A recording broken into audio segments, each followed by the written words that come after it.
Welcome दोस्तों, Roy classes के channel पे मैं अर्पित सिंह आप सभी का स्वागत करता हूं। और जैसा कि इधर भी कुछ दिनों से वीडियो नहीं आ पा रही थी, तो थोड़ा बिजी होने के कारण और थोड़ा काम पड़ गए थे, जिसकी वजह से मैं वीडियो नहीं डाल पा रहा था। तो उसके लिए मैं माफ़ी चाहता हूं। पर अब से वीडियो आपकी रेगुलर रहेगी और प्रैक्टिस सेट भी अब मैं शुरू करने वाला हूं ऑनलाइन। तो ऑनलाइन आपको प्रैक्टिस सेट और सोल्यूशन भी जाना शुरू हो जाएगा और बेहतरीन तरीके से करेंगे। ज़्यादा याद करने वाला काम नहीं, जैसा कि मैं हमेशा से बोलता हूँ, लॉजिकली सोच कर समझ कर जिस हिसाब से सीटेट चाहता उस हिसाब से चलेंगे तो आपके काम भी आसान होंगे। रटने से ज़्यादा बेहतर है कि आप स्मार्ट स्टडी करिए, सोचिए, विचार कीजिए और उस चीज़ के बारे में अध्ययन कीजिए। बस किताब को खोलना और रट लेना ही काफ़ी नहीं होता है। ज़रूरत होता है कि सिलेबस है क्या, किस चीज़ के बारे में है, कैसे इसको हमें पढ़ना है। तो एक स्मार्ट स्टडी में आप कम मेहनत में उतनी सारी चीज़ों का अध्ययन कर सकते हैं जितना कि लोग 16-16 घंटे में करते हैं। और वही बच्चा यदि स्मार्ट स्टडी करता है तो 4 घंटे उस चीज़ को कवर कर लेता है। तो आज का हमारा जो टॉपिक, इसी के साथ शुरू करेंगे। आज का हमारा टॉपिक है सममिति से। आज का जो हमारा टॉपिक है वो है सममिति। मात्रा वगैरह गलत होगा तो सुधार लेना। तो सममिति से है। सममिति में क्या होता है कि सिमेट्रिक बोलते हैं इसे। तो सममिति में आपसे क्वेश्चन पूछता है कि इसमें कौन कौन सी सममित पाए जाते हैं। तो आज हम सममित के बारे में पढ़ेंगे। तो सममिति में क्या होता है कि सममिति में दो तरह की सममित पाई जाती हैं। देखिए, एक होता है आपका रेखीय सममित,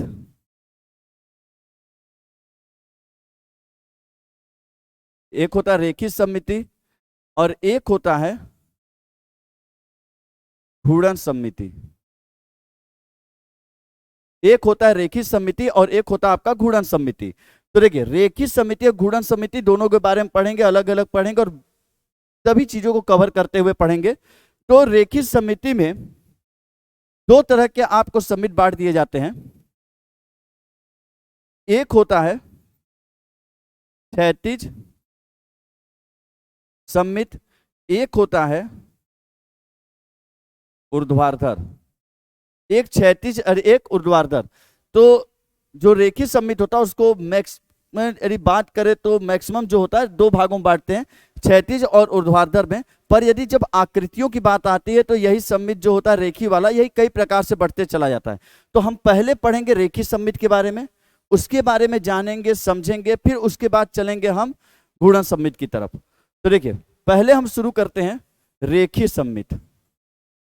तो रेखीय सममित में क्या होता है, पहले समझते हैं कि सममिति का मतलब क्या होता है। सममिति का मतलब होता है एकदम मिरर इमेज। मतलब कि यदि मैं बात करूं कि यहां कोई कांच हो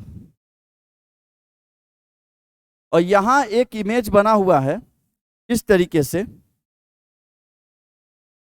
यदि यहां एक इमेज बना हुआ है इस तरीके से, तो कांच के इधर जो इमेज बनेगा वो भी कैसा बनेगा, इस तरीके से बनेगा। तो इसे क्या बोलते हैं, रेखीय सममिति। मान लीजिए इस इमेज में एक लाइन बनी हुई ऐसे, तो कांच के इधर भी एक लाइन बनी होगी ऐसे। तो इसे क्या बोलते हैं, रेखीय सममिति। रेखीय सममिति इसे बोलते हैं सममिति। सममिति का अर्थ ही होता है कि मिरर इमेज का बनना।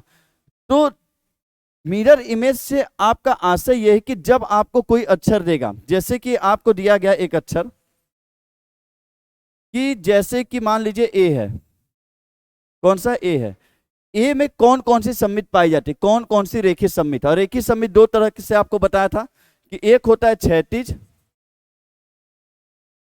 और एक होता है कौन सा, ऊर्ध्वाधर।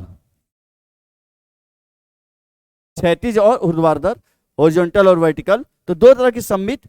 तो देखिए, क्षैतिज सममित का अर्थ होता है कि क्षैतिज लाइन कैसे खींचते हैं, क्षैतिज लाइन ऐसे खींचते हैं, ऊर्ध्वाधर लाइन ऐसे सीधी खींचते हैं।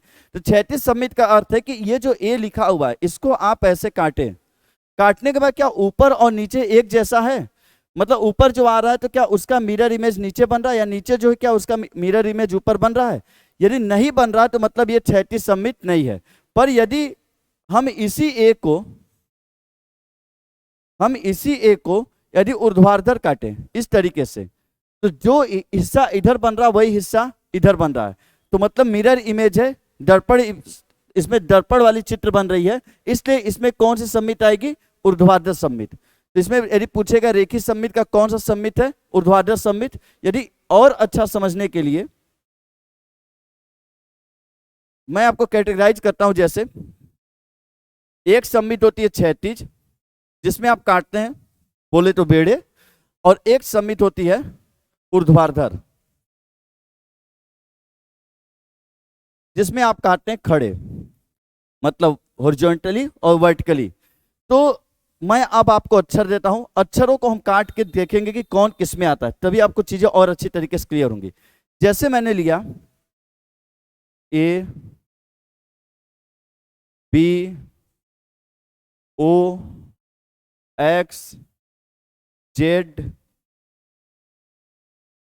वाई, मान लीजिए और ले लेते हैं टी एच। अब सभी को काट के बताना किसमें किस तरीके की सम्मित है। अब देखिए ए को यदि हम ऐसे काटेंगे इस तरीके से तो इसमें आपको क्षैतिज सम्मित नहीं मिलने वाला। ए को यदि हम क्षैतिज तरीके से काटते हैं, हॉरिजॉन्टली काटते हैं, क्षैतिज तरीके से बेड़े काटते हैं तो इसमें कोई सम्मित नहीं बनेगा। पर इसी ए को जब ऊर्ध्वाधर तरीके से काटते हैं, खड़े काटते हैं, तो देखिए दोनों साइड क्या आ रहे हैं एक जैसे, तो ए कैसे सम्मित बनाता है ऊर्ध्वाधर।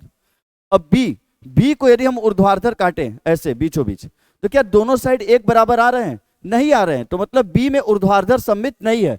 पर इसी बी को जब हम खड़े काटते हैं इस तरीके से, तो इसी बी में देखेंगे ऊपर का हिस्सा और नीचे का हिस्सा एक जैसा है, तो मतलब बी में कैसी सम्मित है? क्षैतिज सम्मित। तो बी में कैसी सम्मित है? क्षैतिज। ओ की बात करें तो ओ बड़ा ही अनोखा है, क्योंकि ओ को आप ऐसे काटेंगे तब भी सम्मित है, दोनों एक जैसे। ओ को ऐसे काटेंगे तब भी ऊपर नीचे के एक जैसे। ओ को तिरछे भी काटेंगे तभी इधर इधर का एक जैसे होगा। ओ को ऐसे भी काटेंगे तो क्या होगा? एक जैसे होगा। जैसे हम केस ले रहे हैं ओ का, तो ओ में क्या है कि आप ओ को ऐसे भी काटिए तब भी दोनों साइड क्या है? एक जैसे। ओ को यदि आप ऐसे भी काटेंगे तब भी इधर इधर का क्या होगा? एक जैसे। मतलब ओ को आप कई तरीके से काट सकते हैं, तो इसमें सम्मित रेखाओं की संख्या क्या होगी? बहुत सारी। तो ओ में सम्मित रेखाओं की संख्या क्या होती है? अनंत होती है। ओ में जो होती है सम्मित रेखाओं की संख्या वो क्या होती है? अनंत होती है। ओ में सम्मित रेखाओं की संख्या क्या होती है? अनंत होती है। आगे काटते हैं एक्स को। एक्स को यदि ऐसे काटेंगे तब भी दोनों साइड एक जैसा है। एक्स को यदि ऐसे काटेंगे तब भी ऊपर नीचे का क्या है? एक जैसा है। तो इसमें कौन सी सम्मित मिली? ऊर्ध्वाधर में मिला, क्षैतिज में मिला। मतलब एक्स एक ऐसा सम्मित है जिसमें ऊर्ध्वाधर और क्षैतिज मतलब दोनों सम्मित रेखाएं मिलती हैं। एक्स कैसा सम्मित रेखा है? एक्स कैसा अक्षर है जिसमें ऊर्ध्वाधर और क्षैतिज दोनों सम्मित रेखाएं मिल रही हैं। जेड को आप ऐसे काटेंगे तो दोनों साइड एक जैसे नहीं आएंगे। देखिए यदि हम कहें जेड की बात करें, क्योंकि जेड में बहुत बच्चे कंफ्यूज होते हैं। ये हो गया जेड, हमने इसको ऐसे काटा, तो देखिए यहां यदि ये लाइन ऐसे जा रही है तो इधर भी ये लाइन ऐसे जानी चाहिए, पर ऐसा हो नहीं रहा है, तो मतलब जेड में आपकी ऊर्ध्वाधर सम्मित नहीं है। पर इसी जेड को जब हम काट दे ऐसे, तो भी देखिए ये लाइन जब यहां से ऐसे जा रही थी तो इसको यहां से ऐसे जाना चाहिए था। मतलब मिरर इमेज का मतलब क्या होता है? दर्पण में कोई लाइन इधर ऐसे गई तो इसको किस तरीके से जाना चाहिए था? इस तरीके से। तब होता है जेड में कोई सम्मित। मतलब जेड में किसी भी प्रकार की कोई भी सम्मित नहीं है। आप टी को काटिए, टी को जब काटेंगे ऐसे तब कोई सम्मित नहीं मिलेगा, लेकिन बीच में से ऐसे काटेंगे तो दोनों साइड एक तरीके से मिलेगा। तो टी में कैसा सम्मित मिलता है? ऊर्ध्वाधर। वाई में कैसी सम्मित मिलती है? वाई को यदि हम इस तरीके से काटते हैं तो मिलता है आपको ऊर्ध्वाधर सम्मित। पर यदि आप इसको इस तरीके से काटेंगे तो इसमें कोई भी क्षैतिज सम्मित नहीं बनेगा। एच को देखिए, एच को ऐसे काटेंगे तो दोनों साइड एक जैसे हैं, ऊर्ध्वाधर सम्मित है। और ये एच को इस पर से बीच में से काटेंगे तो ऊपर नीचे क्या है? एक जैसा है। तो मतलब एच में ऊर्ध्वाधर सम्मित है और क्षैतिज सम्मित भी, मतलब एच में दोनों तरीके की सम्मित है। और सम्मित में बड़ा कंफ्यूजन होता है कि मिरर इमेज, दर्पण इमेज क्या होता है। तो उस चीज को मैं समझाने के लिए एक चीज बता दूं आपको कि आप ये समझिए कि एच का एक टुकड़ा है, जैसे एच है, मान लीजिए एच जैसा एक कागज का टुकड़ा है, मतलब एच के शेप में कटा हुआ एक कागज का टुकड़ा है। जैसे ये एच है ना, उस एच के शेप में कटा हुआ कागज का क्या है? एक टुकड़ा है। अब आप यदि पता करना चाहते ऊर्ध्वाधर सम्मित, सॉरी आप कौन सा पता करना चाहते हैं इसमें? ऊर्ध्वाधर सम्मित। तो समझ लीजिए उसको बीच में से ऐसे मोड़िए। एच शेप का एक कागज का टुकड़ा है, एच आकार का कागज का टुकड़ा है, आप ऊर्ध्वाधर सम्मित पता करना चाहते हैं तो उसको ऐसे बीच में से मोड़िए। तो मोड़ने के बाद क्या दोनों साइड से बराबर बराबर ढक रहे हैं कि नहीं एच? तो देखिए जैसे मोड़ेंगे तो ये वाला हिस्सा इस पे आएगा, ये वाला हिस्सा इस पे आएगा, ये वाला हिस्सा इस पे, मतलब बराबर बराबर एक दूसरे को कवर कर रहे हैं, तो मतलब ऊर्ध्वाधर सम्मित है। एच को अब ऐसे मोड़िए, ऊपर नीचे एच जैसे टुकड़ा रहेगा ऐसे ऊपर नीचे मोड़िए, तो ये वाला हिस्सा इसको कवर करेगा, ये वाला हिस्सा इसको, मतलब क्षैतिज सममित है। वाई में देखिए, वाई को यदि बीच में से ऐसे मोड़ा जाए तो ये वाला हिस्सा इसको कवर कर लेगा, ये बीच का हिस्सा बीच को कवर कर लेगा, तो वाई में आपका ऊर्ध्वाधर सममित है। लेकिन वाई को यदि हम ऐसे इस पे मोड़ दें ऐसे, तो ये वाला हिस्सा यहां आ जाएगा, ये वाला हिस्सा यहां, तो मतलब वाई में आपका क्षैतिज सममित नहीं है। तो जब भी आपको सममिति पता करनी हो तो उस सममित रेखा पर से आप उस आकृति को मोड़ कर देखिए, क्या एक दूसरे को आकृति ढक रही है या फिर नहीं। मेरे पास कोई कागज का टुकड़ा होता तो मैं आपको करके दिखाता, पर चलिए मैं भी आपको उदाहरण देता हूं। तो देखिए, सममित रेखाओं में क्या होता है कि आपसे अक्षर दे देता है और पूछता है इसमें किस तरीके की सममित है। जो मैक्सिमम आपसे क्वेश्चन या ज्यादातर जो इनसे क्वेश्चन पूछे जाते हैं वो यही पूछता है, निम्नलिखित में से किस अक्षर या अल्फाबेट में दोनों तरीके की सममित है, मतलब क्षैतिज भी है और ऊर्ध्वाधर भी है। तो जैसे एक्स हुआ, एच हुआ, इन सभी में दोनों तरीके की सममित पाई जाती है। और आप तक जो क्वेश्चन पूछा है ना वो किसके ऊपर पूछा है, एक्स का। आप उठा लीजिएगा, उसमें कौन सा क्वेश्चन का आंसर रहेगा, एक्स ही मिलेगा। इसमें हमेशा पूछता है कि निम्नलिखित अक्षरों में से किसमें दोनों तरह की सममित पाई जाती है। तो आपको उसमें चेक करना होगा काट के कि वर्टिकली भी काटेंगे, हॉरिजॉन्टली भी, क्षैतिज भी काटेंगे, ऊर्ध्वाधर भी, जिसपे दोनों तरफ ओवरलैप कर लेता है, कवर कर लेता है, तो आपके क्या बन जाती है, सममित। लेकिन रेखित सममित आपकी आकृतियों में भी होती हैं। यदि रेखित सममित की बात करें तो ये आकृतियों में भी पढ़ी जाती है। किसमें, आकृतियों का मतलब रेखा गणित, वैसे तो एबीसीडी भी आकृति है। अब जैसे बात किया जाए कि एक वर्ग है, एक आयत है, ये क्या है, आयत, एक वर्ग लेते हैं। अब बताइए आयत और वर्ग में कितने रेखीय सममित। देखिए, वर्ग को यदि ऐसे काटें, मतलब कि काटने का मतलब इसको मोड़ कर देखिए, एक दूसरे को ढक रहे हैं कि नहीं, हाँ एक सममित है। इसको ऐसे करिए, मतलब ऊपर नीचे मोड़ कर देखिए, ढक रहे हैं कि नहीं, ये भी सही है। इसको इस तरीके से करके देखिए, तब भी ढक रहे हैं कि नहीं। एक मिनट, मैं उदाहरण ही बता देता हूं, रुक जाइए एक सेकंड बस मुझे एक पेज का, वर्गाकार पेज की व्यवस्था कर लेने दीजिए।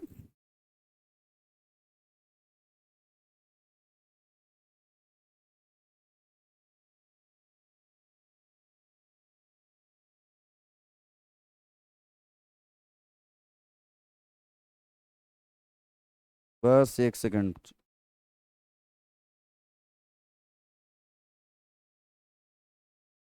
एक वर्गाकार पेज हो गया, अब एक ले लेता हूं मैं आयताकार पेज। अब बात करेंगे सममित की। देखिए, जैसे ये एक वर्गाकार पेज है, हो गया।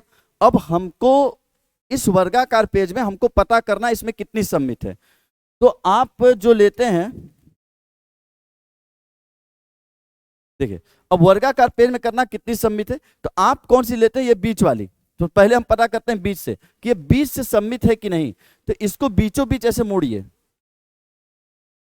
तो देखिए ये एक दूसरे को पूरी तरह कवर कर ले रहा है कि नहीं कर ले रहा है, कवर कर ले रहा है। तो जब कवर कर ले रहा है तो इसका मतलब इसमें ऊर्ध्वाधर सममित है, मतलब ये बीच वाली लाइन में सममित है। अब वर्ग को ऐसे मोड़ के देखते हैं, इस तरीके से, इस तरीके से जब मोड़ेंगे देखिए तब भी इधर का साइड बराबर कवर हो जा रहे, तो मतलब ये भी सममित है। अब वर्ग को हम विकर्ण से मोड़ेंगे, विकर्ण का मतलब इस कोना और इस कोना। तो जब हम विकर्ण से मोड़ेंगे तो देखिए वर्ग को जब हम विकर्ण से मोड़ते हैं कॉर्नर से, तब भी देखिए ये दोनों साइड को बराबर कवर कर रहा है कि नहीं, इधर भी कर ले रहा है, इधर भी कर रहा है, तो मतलब ये वाली सममित भी है। अब इस वाले कोने से मोड़ के देखते हैं, इस वाले कोने से ऐसे मोड़े, तभी देखिए इधर भी पूरी तरह कवर कर ले रहा है और इधर भी पूरी तरह कवर कर ले रहा है, तो इस मतलब इसमें यह भी सममित है। तो सममित का अर्थ ही होता है कि आप जो सममित की लाइन पता करना चाहते हैं आप बस वहां से उस आकृति को मोड़ दीजिए। वर्ग था इसलिए वर्गाकार कागज लिया, यदि आपको एच में पता करना है तो आप एच शेप का कागज काट लीजिए और उसको मोड़ कर देखिए, एच आकार का एक कागज काट लीजिए। तो वर्गाकार कागज है, तो जैसे हमको ऊर्ध्वाधर सममित पता करना था, मतलब ऊर्ध्वाधर सममित ऐसी होती है सीधी लाइन में, तो हम इसको इस सीधी लाइन से ऐसे मोड़ देंगे। क्षैतिज सममित पता करना तो उस आकृति को ऐसे मोड़िए, आप अपने मन में इमेजिन करिएगा, वहां तक कागज मिलेंगे नहीं, तो ऐसे मोड़िए। आपको विकर्ण पे पता करना है तो विकर्ण पे ऐसे मोड़ के देखिए, एक दूसरे को पूरी तरह ढक रहे हैं कि नहीं, दोनों साइड से ढक ले रहे हैं। तो मतलब वर्ग में कुल कितने सममित रेखाएं, 4। वर्ग में कुल कितनी सममित रेखाएं हो गई आपकी, 4 हो गई। अब बात करते हैं आयत की। तो इसी तरीके से आयत के बारे में विचार करते हैं। तो पहले आयत में पता करें कौन सा, ये वाला, कि ये वाला है कि नहीं है। तो देखिए आयत हो गया, अब ये वाला पता करना है तो हम इसको यहां से मोड़ेंगे। अब इसको यहां से मोड़ दिए तो देखिए दोनों साइड बराबर बराबर ढक लिया कि नहीं, ये पेज इस पेज को देखिए बराबर ढक लिया कि नहीं, तो मतलब ये वाली सममित है। अब हम इसको पता करते हैं ये वाली सममित, तो इसको जब ऐसे मोड़ेंगे, ये देखिए मुड़ गया बराबर बराबर, तो मतलब ये वाली सममित भी है। अब इसी में हम ये वाली सममित पता करते हैं कि ये वाली है कि नहीं। तो देखिए इसको यदि हम विकर्ण से मोड़े, दोनों कोनों से यदि इसको हम मोड़ दें, आप घर पे भी ट्राई कर सकते हैं, इसमें कोई ज्यादा खतरा है नहीं, एक्सपर्ट की राय भी नहीं चाहिए, आराम से ट्राई कर सकते हैं। कोई भी आकृति हो, समलम त्रिभुज जो भी, तो बताइए क्या ये मुड़ा है? ये वाला हिस्सा देख रहे हैं, इधर बाहर इतना निकल गया है, ये वाला हिस्सा देख रहे हैं इतना बाहर निकल गया, तो क्या सिमेट्री बना रहा है? नहीं, मतलब आयत में ये विकर्ण वाली सिमेट्री नहीं है। यहां से भी मोड़ेंगे तभी आयत में ये वाली सिमेट्री आपको नहीं मिलेगी। देखिए जब हमने इसे किनारे से मोड़ा इस तरीके से, देखिए जब हमने इसको किनारे से मोड़ा तो देखिए दूसरे एक दूसरे को ढक नहीं पा रहे, इधर देखिए इतना हिस्सा बाहर हो जा रहा है और इस साइड देखिए इतना हिस्सा क्या हो जा रहा है, बाहर। तो मतलब आयत में विकर्ण वाली सिमेट्री नहीं है। तो आयत में कुल कितने हो जाएंगे सममित रेखाएं? 2। तो आयत में कितनी सममित रेखाएं? 2। तो हमेशा याद रखिएगा चाहे ABCD हो कुछ भी हो, यदि आपको सममित रेखाएं पता करनी है कितनी है, तो उस चीज को बस मोड़ कर देखिए, उस चीज को बस क्या करिए, मोड़ कर देखिए। अब एच शेप का तो मैं इसमें काट नहीं सकता, नहीं काटता तो एच शेप का भी एक आपको उदाहरण दिखा देता, पर आप घर पे करिएगा एक एच आकार का, मतलब एच लिख के डिजाइन में, और एच शेप की आकृति काट के निकालिएगा और उसको मोड़ कर देखिएगा। तो इस तरीके जैसे वर्ग हुआ, आयत हुआ, तो इसमें वर्ग में कितने सममित रेखाएं? 4, आयत में कितने हुए? 2। तो उम्मीद करता हूं आप टेक्निक समझिए, याद मत करिए कितने होते हैं, आकृतियों को मोड़ के देखना है। यदि वर्ग से पता करना है, सॉरी यदि विकर्ण पे पता करना है तो विकर्ण से मोड़ कर देखिए कि क्या ढक रहे हैं कि नहीं। यदि नहीं ढक रहे हैं तो इसमें सममित रेखा नहीं है। और यही जब वर्ग था, तो वर्ग जिसमें चौकोर होते हैं, तो जब इसको हम विकर्ण पर से ऐसे मोड़े, देखिए पूरा पूरा ढक ले रहा था, इधर से भी नहीं निकल रहा था। पर आयत में क्या है कि देखिए ये हिस्से इस तरीके से निकल जा रहे हैं, इसलिए आयत में आपके विकर्ण पर सममित रेखाएं, ये वाली तिरछी सममित रेखाएं नहीं होती, पर वर्ग में तिरछी वाली भी सममित रेखाएं होती हैं। अब बात करें ऐसे ही, यदि हम बात कर लें इसी तरीके से त्रिभुज की ले लें, अब त्रिभुज का भी जुगाड़ बनाते हैं। अब देखिए मान लीजिए यही एक त्रिभुज है और ये समबाहु त्रिभुज है। ये कैसा त्रिभुज है? समबाहु त्रिभुज है। तो यदि बात करें एक समबाहु त्रिभुज में, इस समबाहु त्रिभुज में कितनी सममित रेखाएं? तो जाहिर बात बोलेंगे सर एक बार इसको ऐसे मोड़ के देख लेंगे, एक बार इसको ऐसे भी मोड़ देते हैं, एक बार इसको कैसे ऐसे भी मोड़ के, तो ऐसे कंफ्यूजन होता है। आप बस सोचिए कि ऐसे है, ये समबाहु त्रिभुज हुआ। अब इसको यदि ये वाली पता करनी है लाइन में सममित है कि नहीं, तो इसको हम इस तरीके से मोड़ कर देखेंगे। देखिए पूरा पूरा ढक ले रहा है, पूरा पूरा ढक ले रहा है कि नहीं। यदि इसको ऐसे इस तरीके से मोड़ कर देखेंगे, समबाहु त्रिभुज जिसकी सभी रेखाएं क्या होती हैं? बराबर। ये कैसा है? समबाहु त्रिभुज। तो समबाहु त्रिभुज जिसमें सभी रेखाएं बराबर होती हैं, तो देखिए पूरी तरह ढक ले रहा, मतलब ये वाली सममित है। अब कहेंगे सर इसको ऐसे मोड़िए, इसको इस तरीके से मोड़ देते हैं, इसको सॉरी अब जाके ये बना समबाहु त्रिभुज, उसमें सही नहीं हो पाया था। तो यदि इसको इस तरीके से मोड़ देते हैं, क्योंकि ये समबाहु त्रिभुज है ना, ये द्विबाहु त्रिभुज का आकृति है। समबाहु त्रिभुज में क्या होती है? सभी रेखाएं क्या होती हैं? बराबर। तो जब सभी रेखाएं बराबर होती है, इसको भी यदि आप मोड़ेंगे, कहां गया, देखिए समझिएगा, यदि समबाहु त्रिभुज जैसे आपने बनाया जिसमें सभी आकृतियां क्या होती हैं? सभी रेखाएं क्या होती हैं? बराबर। यदि आप सोचिए इसको इस पर से ऐसे मोड़ेंगे तो एक दूसरे को पूरा ढक लेगा, तो ये वाली सममित भी होगी। यदि इसको ऐसे मोड़ा जाए, इसको इधर मोड़ा जाए, तो ये आकृति भी इसको ढक लेगी। क्योंकि मान लीजिए ये 6 सेंटीमीटर, ये भी 6, ये भी 6, तो इधर 3 बढ़ जाएगा, इधर 3 बढ़ जाएगा। जब इसको बीच में से ऐसे मोड़ेंगे तो ये भी इसको ढक लेगा, तो ये भी सममित मिलेगा। ऐसे करेंगे तो ये भी इसको ढक लेगा, तो ये भी सममित। तो समबाहु त्रिभुज में कुल कितनी सममित रेखाएं हो जाती हैं? 3। इसी तरह यदि विषम बाहु त्रिभुज ले जिसमें कोई भी भुजाएं बराबर नहीं होती, तो उसमें आपको कितनी सममित रेखाएं मिलेंगी? 0। क्योंकि जब विषम बाहु त्रिभुज होगा, जैसे मान लीजिए इस डिजाइन वाला, इस डिजाइन वाला, अब इसको आप ऐसे मोड़ेंगे तब भी नहीं सही से मुड़ेगा, इसको आप ऐसे मोड़ेंगे तब भी नहीं मुड़ेगा, इसको ऐसे मोड़ेंगे तब भी नहीं। लेकिन एक होता है द्विबाहु त्रिभुज जिसमें 2 रेखाएं क्या होती हैं? बराबर।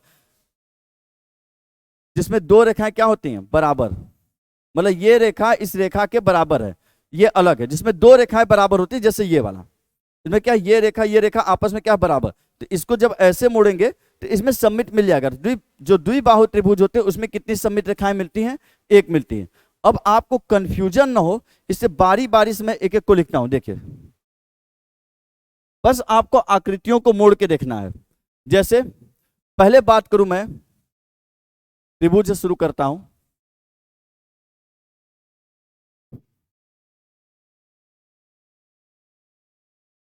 सममिति रेखाएं किसमें कितनी होंगी, देखिए यदि मैं बात करूं विषम बाहु त्रिभुज, तो विषम बाहु त्रिभुज में कितनी सममित रेखाएं, 0। यदि बात करूं मैं जिसमें दो भुजाएं बराबर होती हैं, द्विबाहु त्रिभुज, तो द्विबाहु त्रिभुज में कितनी सममित रेखाएं होती हैं, 1। यदि मैं बात करूं समबाहु त्रिभुज, जिसकी तीनों भुजाएं बराबर होती हैं, उसमें कितनी सममित रेखाएं होती हैं, 3। यदि मैं बात करूं वर्ग, वर्ग में कितनी सममित रेखाएं होती हैं, 4। यदि मैं बात करूं आयत, तो आयत में कितनी सममित रेखाएं होती हैं, 2। आयत में कितनी सममित रेखाएं होती हैं आपकी, 2। यदि मैं बात करूं इसी तरह, जैसे आपसे पूछता है समांतर चतुर्भुज, समांतर चतुर्भुज, समांतर चतुर्भुज में कुल कितनी सममित रेखाएं होती हैं, 0। क्यों, देखिए ये ऐसे होता है इसका डिजाइन। अब आप घर पे कागज का टुकड़ा काटिए इस डिजाइन का, और आप मोड़ के देखिए, यदि हम इसको ऐसे भी तिरछा भी मोड़ेंगे तब भी आपको मालूम है एक दूसरे को ढक नहीं पाएगा।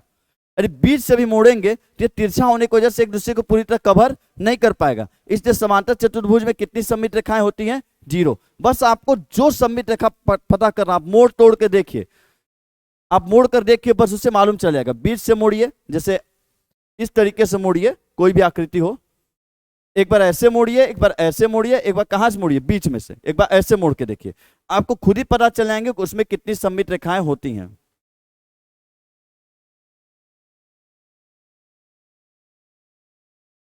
तो समांतर चतुर्भुज में कितनी सममित रेखाएं, 0। यदि बात करें हम कि सम चतुर्भुज में कितनी सममित रेखाएं, तो सम चतुर्भुज किसे कहते हैं, सम चतुर्भुज, तो सम चतुर्भुज वो होता है, सम चतुर्भुज में कुल कितनी सममित रेखाएं होती, 2। सम चतुर्भुज वो होता है जो रहता तो ऐसा ही है समांतर की तरह, पर इसमें क्या होती है, चारों रेखाएं क्या होती है, बराबर, मतलब ये रेखा इसके बराबर, ये रेखा इसके बराबर, ये रेखा इसके। इसलिए यदि जब आप इसको यहां से मोड़ेंगे तो ये एक दूसरे को कवर कर लेगा, बर्फी वाला डिजाइन, ये एक दूसरे को कवर कर लेगा। और यदि आप इसको यहां से भी मोड़ेंगे तो ये एक दूसरे को क्या कर लेगा, कवर कर लेगा। पर यदि आप इसको बीच में से मोड़ेंगे तो कवर नहीं कर पाएगा। इसलिए सम चतुर्भुज में कुल कितनी सममित रेखाएं होती हैं, आपकी 2 होती हैं।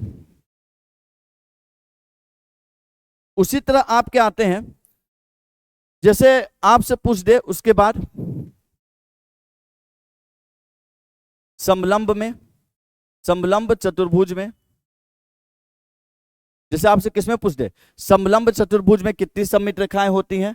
उसी के बाद आपसे पूछ दे, जैसे एक आता पतंग, कि पतंग में कितनी सममित रेखाएं होती हैं। या एक बार सोच के बताइए, समलंब चतुर्भुज में कितनी सममित रेखाएं होंगी, पतंग में कितनी सममित रेखाएं होंगी। समलंब चतुर्भुज जो आपका होता है उसका आकृति इस प्रकार से होता है, ऐसे ऐसे ऐसे ऐसे, ये समलंब चतुर्भुज। पतंग में क्या होती है, ऊपर की दोनों भुजा छोटी होती है और नीचे की दोनों भुजा क्या होती है, बड़ी, ऐसे। अब बताइए कितनी सममित रेखाएं दोनों में होंगी, आपको मोड़ कर देखना है। समलंब चतुर्भुज को ऐसे बीच में से मोड़िए, दोनों साइड से कवर कर लेगा, मतलब ये वाली सममित रेखा है। पर इसी समलंब चतुर्भुज जब तिरछे मोड़ेंगे तो कवर नहीं कर पाएगा, तिरछे जब इसको मोड़ेंगे कवर नहीं कर पाएगा, यहां से मोड़ेंगे तब भी कवर नहीं कर पाएगा। समलंब चतुर्भुज में कुल कितनी सममित रेखाएं, 1। समलंब चतुर्भुज में कुल कितनी सममित रेखाएं हो जाती हैं, आपकी 1 हो जाती हैं। और पतंग में भी मोड़ के देखिए, पतंग में यदि हम यहां से मोड़ेंगे ऐसे, मतलब इस रेखा से यदि हम मोड़ेंगे तब भी कवर नहीं करेगा। पर जब हम इस रेखा से मोड़ेंगे दोनों साइड से ऐसे, दोनों साइड से इस बिंदु को ऐसे करेंगे तो इसमें 1 सममित रेखा मिलेगी। तो पतंग में कितनी सममित रेखा होती है, 1 होती है। अब उसके बाद जो कुछ आकृति बचती जो आपसे नहीं पूछता है, जैसे यदि पूछेगा पंचभुज, षष्ठभुज, तो ऐसे बहुभुज जिसमें कि जैसे पंचभुज, वह पंचभुज जिसकी पांचों भुजाएं बराबर हो, वह षष्ठभुज जिसकी 6 भुजाएं बराबर हो, तो उसमें सममित रेखाएं कितनी मिलती हैं? पंचभुज में 5 मिलेगी, षष्ठभुज में 7 मिलेगी। ऐसे अष्टभुज होगा, अष्टभुज जिसमें 8 रेखाएं क्या होती है? अष्टभुज की बराबर होती हैं। तो अष्टभुज में कितने मिलेंगे? 8 मिलेंगे।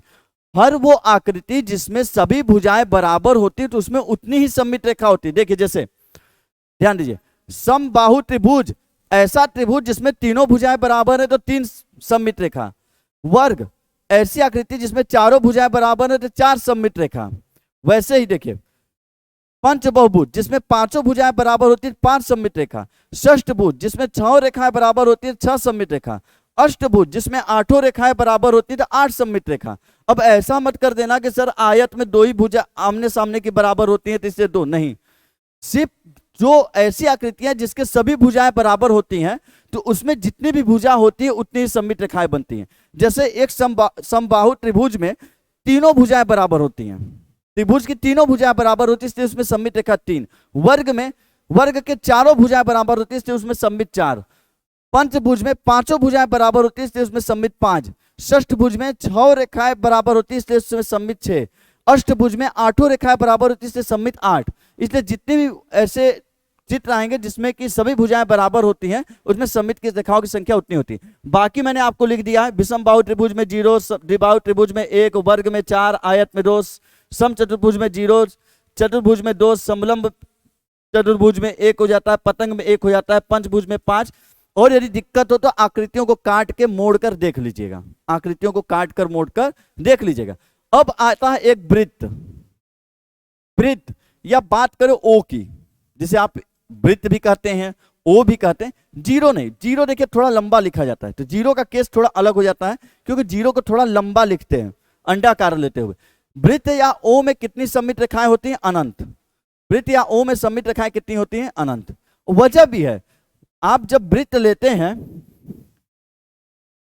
तो वृत्त को चाहे ऐसे काटिए ऊपर नीचे बराबर, ऐसे काटिए ऊपर नीचे बराबर, हल्का सा डिफरेंस करके काटेंगे तब भी इधर बराबर, तो आप कई सममित रेखाएं खींच सकते हैं वृत्त में, चाहे जितना काट लो केंद्र से होते हुए। इसलिए वृत्त में कितनी सममित रेखाएं होती हैं? अनंत होती हैं। तो इस तरीके से आप सममित रेखाएं पता करेंगे। कोई भी आकृति अच्छा कुछ भी तो उसे कल्पना कीजिए कि ये ऐसे मुड़ेगा यहां से तो बराबर होगा कि नहीं। यदि बराबर ढक ले रहा है तो सही है, इसको बीच में से ऐसे मोड़ देंगे ऊपर नीचे से ढक ले रहा है कि तब सही है, और नहीं ढक पा रहा है तो वो वाली सममित रेखा उसमें नहीं होगी। तो एक बार इस तरीके से ट्राई करिएगा।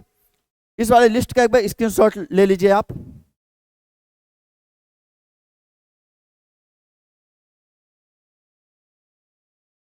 अब रटने मत लगना, बहुत होंगे जो कहेंगे सर इसको रट ही लेते हैं, इतना झंझट कौन पालने जाए। अब ऐसे ही आती है आपकी घूर्णन सममित, वो तो और मजेदार है। देखिए एक सममित और आती है जो कौन सी होती है? घूर्णन सममिति।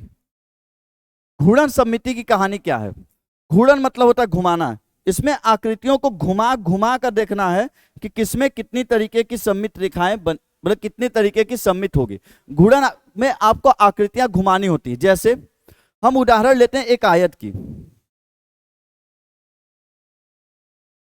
भाई साहब देखिए ये आयत है। अब इस आयत में कितने घूर्णन सम्मिलित होंगे?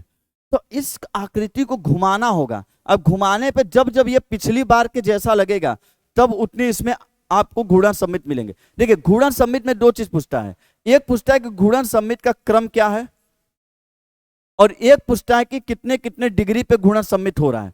एक आपसे डिग्री पूछ लेता है, कोण डिग्री पे घूर्णन सम्मिलित हो रहा है। अब जैसे मान लीजिए हमको निकालना है आयत का, किसका निकालना? आयत का।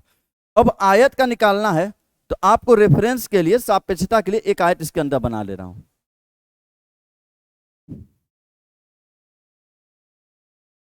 देखिए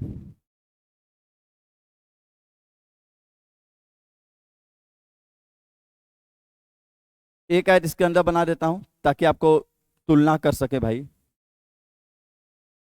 अब जैसे घूर्णन सम्मिलित पता करना है तो हमको करना क्या है? घुमाना है। तो हमको करना क्या है?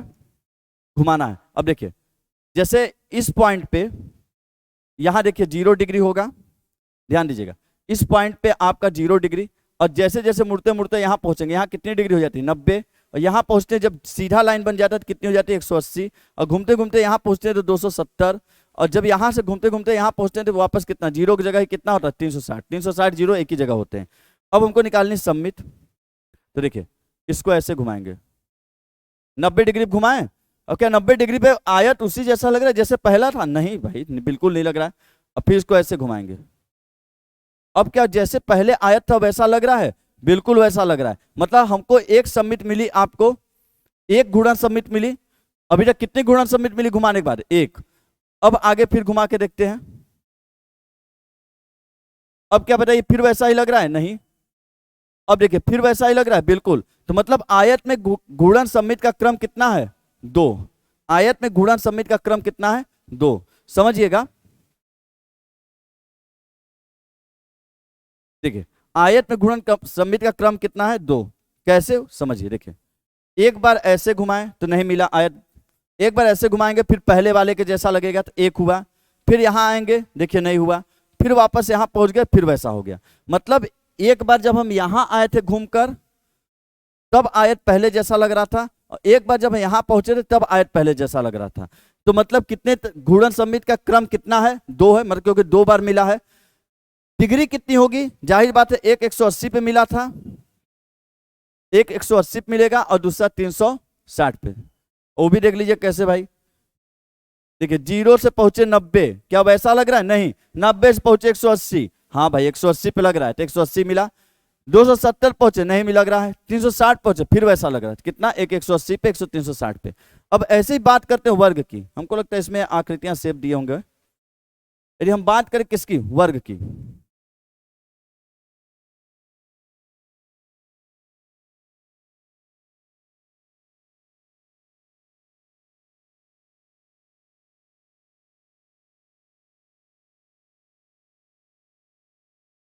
देखिए ये अंदर वाला वर्ग सिर्फ आपको तुलना करने के लिए है कि आपको वैसी ही लगेगी कि नहीं। अब जैसे हम बात करें घूर्णन सममित की, अब वर्ग में देखिए यहां से घुमाएं, इसको घुमाते घुमाते घुमाते घुमाते ऐसे लाएं, तो क्या पिछले जाली जैसा लग रहा है कि नहीं? बिल्कुल लग रहा है सर, एक हो गया। वैसा ही लग रहा है कि नहीं? बिल्कुल वैसा ही लग रहा है, 2 हो गया। वैसा ही लग रहा है कि नहीं? बिल्कुल वैसा लग रहा है, 3 हो गया। वैसा ही लग रहा है कि नहीं? बिल्कुल वैसा लग रहा है, 4 हो गया। तो मतलब वर्ग में, वर्ग के घूर्णन सममिति का क्रम कितना है? 4। कितने कितने डिग्री पे? पहले मिलेगा 90 डिग्री पे, फिर 180 पे, फिर 180 के बाद मिलता है आपका 270 पे, 270 के बाद कितने मिलता है? 360 पे। अब ये मत पूछे सर बीच में क्यों बने, बीच में बस इसलिए बनाया था ताकि आपको एक रेफरेंस मिल जाए, ताकि आपको समझने में दिक्कत ना हो। नहीं तो जब आपको घुमाना होगा तो आप इसको अकेले भी घुमा सकते हैं इस तरीके से कि आपने एक वर्ग लीजिएगा, वर्ग लिए, अब इसको आप घुमाइए, 1, देखिए 2, 3 पे भी वैसा ही, 4 पे भी वैसा ही। मतलब गुणन सममित का क्रम कितना हो गया? 4 हो गया। कितने डिग्री पे? 90, 180, 270 और 360। तो घूर्णन सममित होता है जब आकृतियों को घुमा के देखा जाता है और घुमाने के बाद पता किया जाता है कि कितने कितने डिग्री पर आकृति जस्ट बिल्कुल वैसा ही लगेगी। अब जैसे ये आयत हुआ, आयत में देखिए अब इसको घुमाएंगे, क्या पिछले वाले जैसा चित्र लग रहा है? नहीं। अब पिछले वाले जैसा लग रहा है? हाँ सर लग रहा है। तो एक घूर्णन सममित मिली। अब क्या वैसा लग रहा है? नहीं। फिर उसी पॉइंट पे पहुंचे तो कितने घूर्णन सममित मिले आयत में? 2। यदि आयत के बाद मैं बात करूं, जैसे त्रिभुज को ले लेता हूं, बहुत सी आकृतियां हैं, आप किसको ले लीजिए, जैसे त्रिभुज ले लेता हूं, चलिए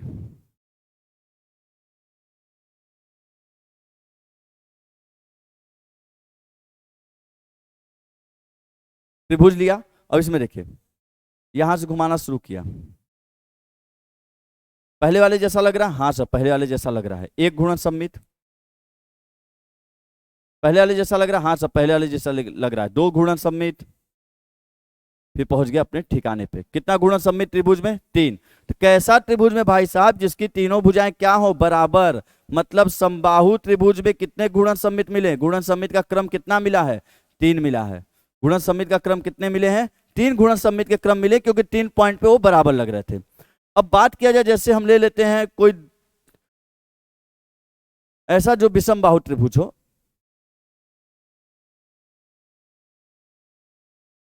विषम बाहु बन ही नहीं रहा है क्या, हटाओ इसको तब यहाँ से, बना ही लेते हैं। देखिए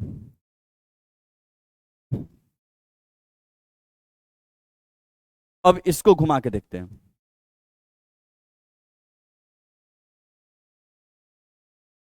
क्या उसके जैसा लग रहा है? नहीं, अभी भी नहीं लग रहा है। अब क्या लग रहा है उसके जैसा? नहीं। अब क्या पुराने वाले चित्र के जैसा लग रहा है? नहीं। अब क्या पुराने वाले चित्र के जैसा लग रहा है? नहीं। अब क्या पुराने वाले चित्र के जैसा लग रहा है? हाँ। मतलब कि विषम बाहु त्रिभुज में कुल घूर्णन सममिति के क्रम कितने आए हैं? एक।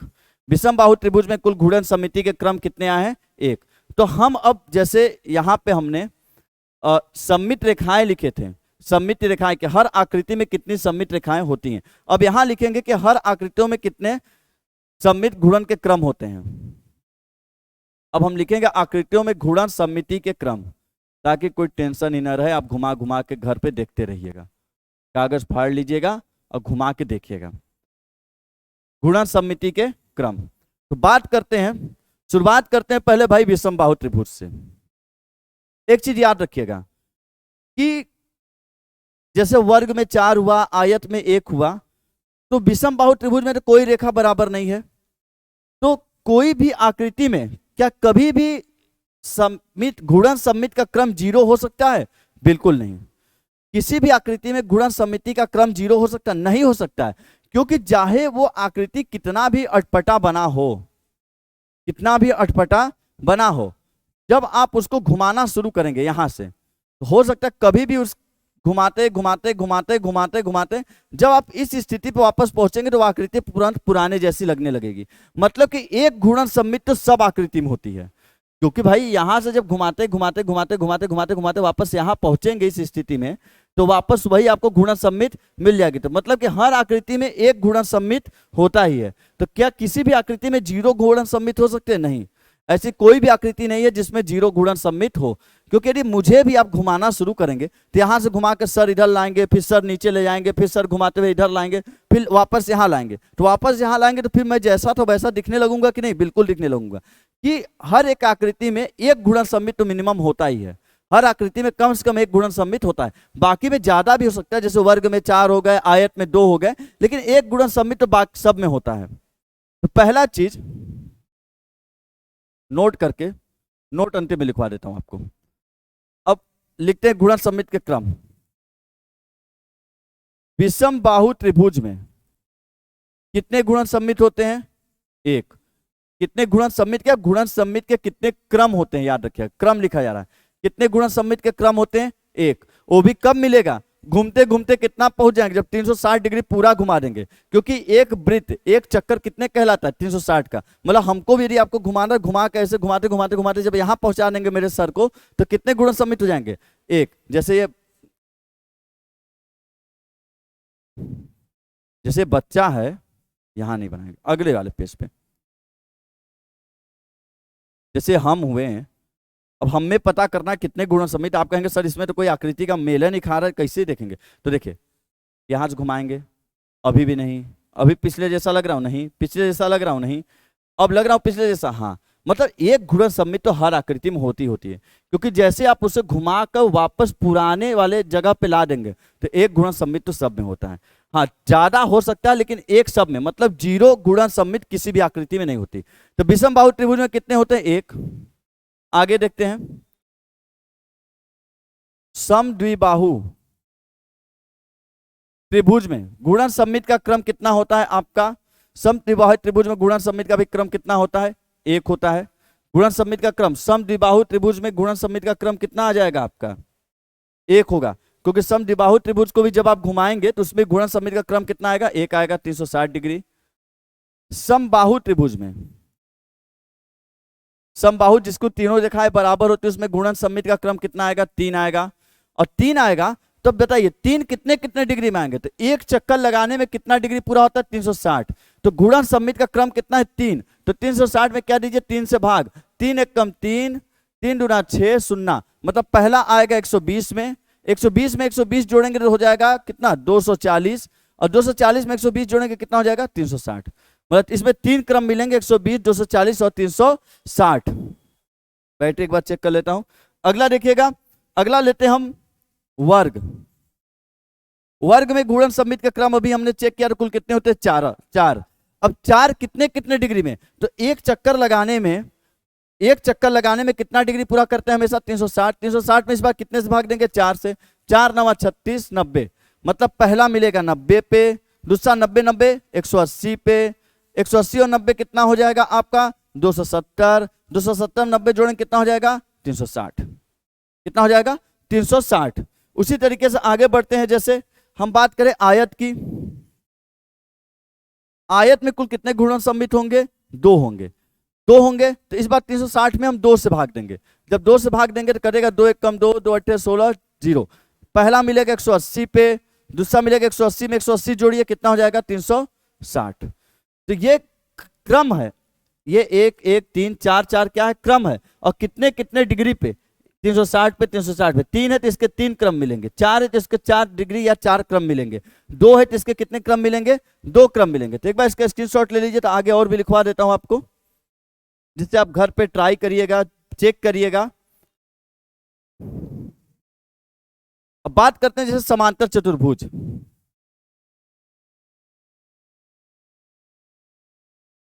समांतर चतुर्भुज, समांतर चतुर्भुज में क्रम कितना है, एक।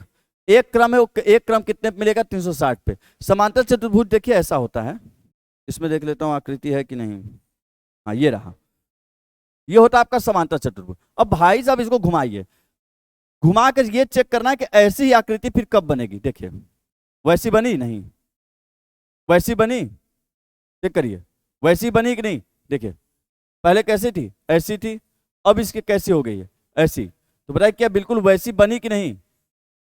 एक ये, और फिर कितने पे, इतने पे ये। तो समांतर चतुर्भुज जो होते हैं उसको घूर्णन सममित में जब घुमाते हैं तो समांतर चतुर्भुज में कुल कितने घूर्णन सममित मिलेंगे आपको। सॉरी सम चतुर्भुज मैंने बना दी क्या, एक सेकंड रुक जाइए।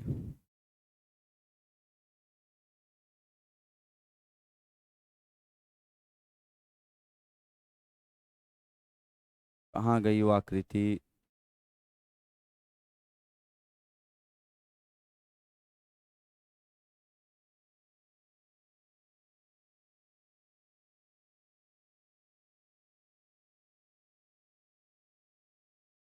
तो देखिएगा जब समांतर चतुर्भुज में हम चेक करेंगे कि कुल कितने गुणन सम्मित हैं, तो देखिएगा समांतर चतुर्भुज में कुल कितने निकल के आते हैं। एक सेकंड मुझे सारे सेलेक्ट कर लिए क्या। तो जैसे ये एक समांतर चतुर्भुज हुआ, जब समांतर चतुर्भुज को घुमाना शुरू करेंगे तो यहाँ पे कोई मिलेगा नहीं, ऐसे घुमाएंगे तो मिलेगा, हाँ एक मिलेगा, एक मिलेगा। फिर इसको ऐसे घुमाएंगे मिलेगा नहीं, फिर इसको ऐसे घुमाएंगे मिलेगा, हाँ एक मिलेगा। तो आपको समांतर चतुर्भुज में कुल कितने मिले हैं, 2।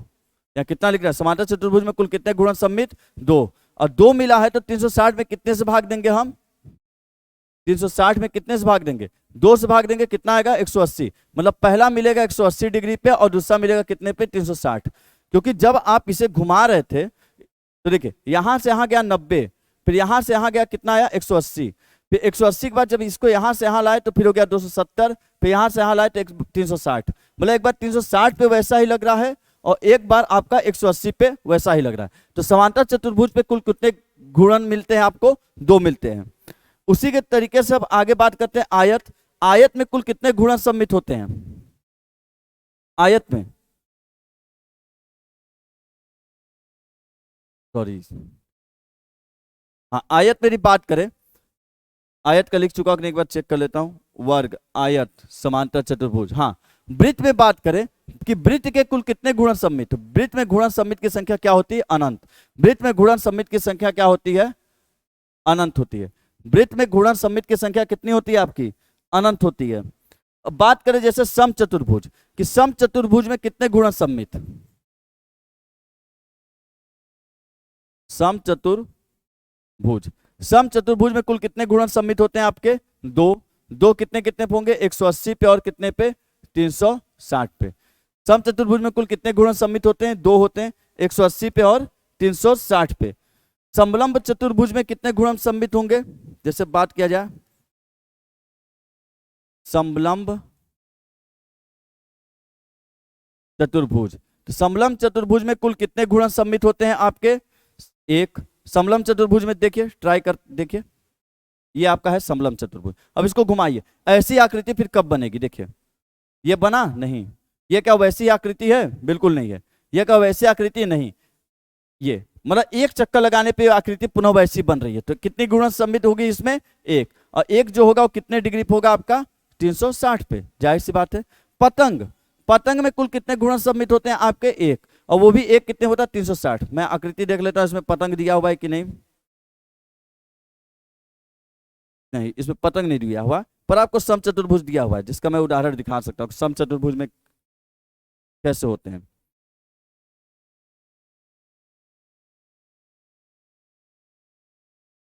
ये देखिए होते हैं आपके समचतुर्भुज। अब देखिए इसको जब घुमाना शुरू करेंगे यहां से, तो क्या वैसा दिख रहा है? चेक करिएगा, क्या वैसा दिख रहा है कि नहीं? चेक करिएगा, चेक करिएगा, चेक करिएगा। तो समचतुर्भुज नहीं, ये तो वर्ग बन गया। सॉरी, समचतुर्भुज जब आप बनाते थोड़ा सा इसको, समचतुर्भुज, एक सेकंड में आपको समचतुर्भुज बना ही देता हूं। समचतुर्भुज जो होते हैं आपके,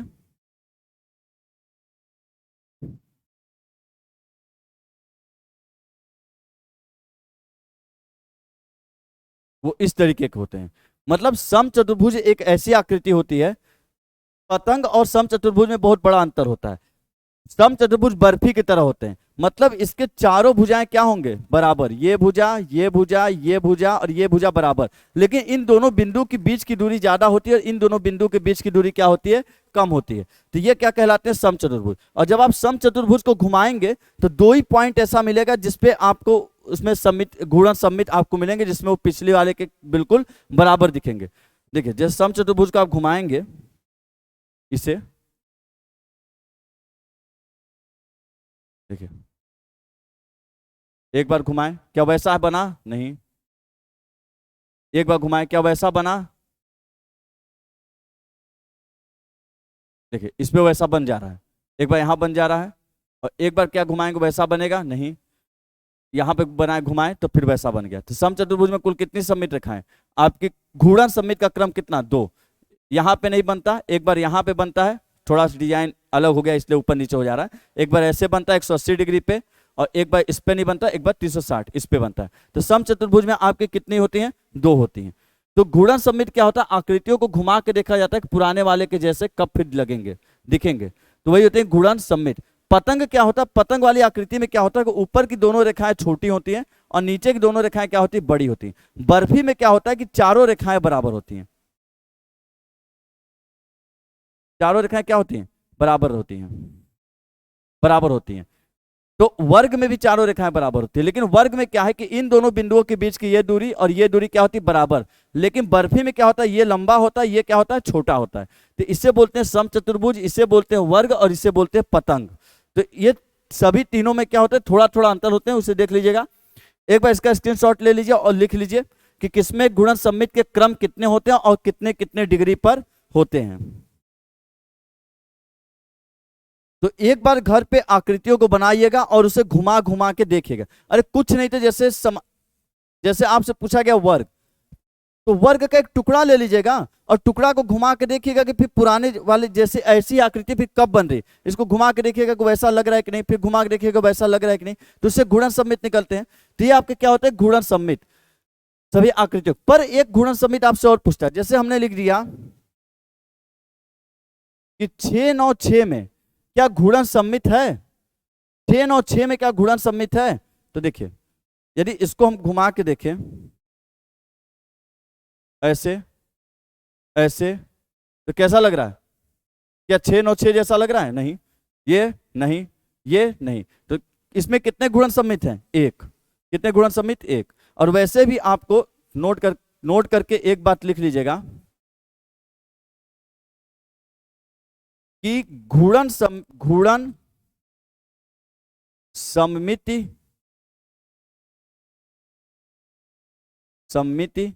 का क्रम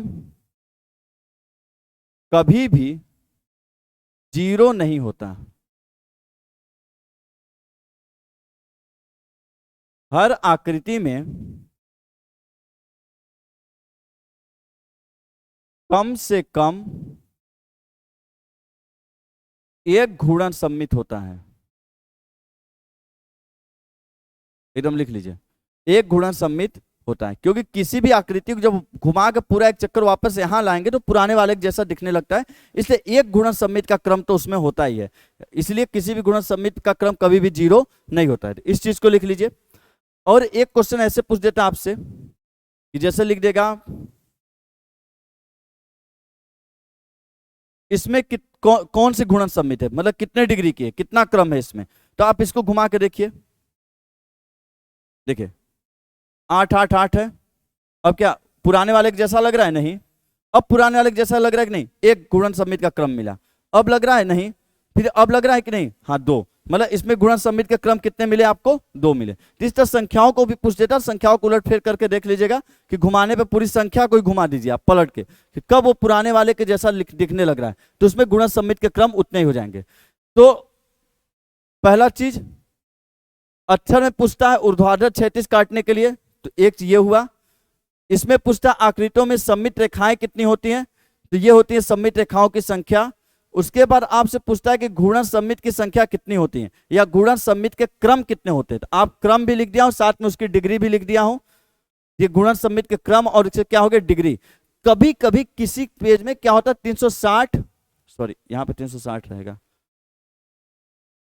कितना रहेगा? 360। हाँ कभी देखिए, चूंकि यहीं पे 0 होता है डिग्री, और यहीं पे घूम के जब यहां पहुंचते हैं तो इसी को 360 करते हैं। तो कभी कभी क्या होता है 360 की जगह 0 डिग्री भी लिख देता है, तो उससे कंफ्यूज मत होइएगा, या तो 360 लिखा रहेगा या तो 0 डिग्री लिखा रहेगा, दोनों में से कोई एक। तो ये आपके हो गए संख्याएं। और घूर्णन सममित का क्रम कभी भी 0 नहीं होता, और हर आकृति में कम से कम एक घूर्णन सममित होती है। तो वीडियो कैसा लगा बताइएगा, सममिति का कंफ्यूजन दूर हुआ कि नहीं, खासकर आकृतियों में से। चीजों को मोड़िए, तोड़िए, घुमाइए, देखिए, करके आपको चीजें बिल्कुल क्लियर हो जाएंगी। तो इसी के साथ विदा लगता हूं, मिलते हैं आपसे अगले वीडियो में। जय हिंद।